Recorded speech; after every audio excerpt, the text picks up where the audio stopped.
സുപ്രസിദ്ധ സംഗീത സംവിധായകനായ Shri Alex Paul രൂപം നൽകിയ നാഷണൽ ഇൻസ്റ്റിറ്റ്യൂട്ട് ഓഫ് മ്യൂസിക് ടെക്നോളജിയിലെ മ്യൂസിക് ടെക്നോളജിയെക്കുറിച്ചാണ് ഞാനിവിടെ സംസാരിക്കുന്നത്. മ്യൂസിക് പഠിച്ചതുകൊണ്ട് മാത്രം ഇന്നത്തെ കാലത്ത് അത് പൂർണ്ണമാകുന്നില്ല. സംഗീതം ഇന്ന് പൂർണ്ണതയിലെത്തണമെങ്കിൽ, വാണിജ്യപരമായി പൂർണ്ണതയിലെത്തണമെങ്കിൽ തീർച്ചയായും ടെക്നോളജി കൂടെ പഠിച്ചിരിക്കണം.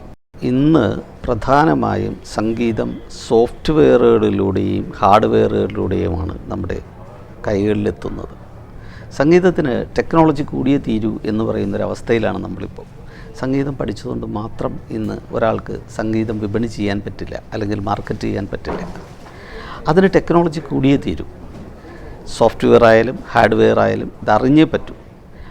ആ അറിവാണ് ഈ ഇൻസ്റ്റിറ്റ്യൂട്ടിലൂടെ ശ്രീ അലക്സ് പോൾ നൽകുന്ന മ്യൂസിക് ടെക്നോളജി.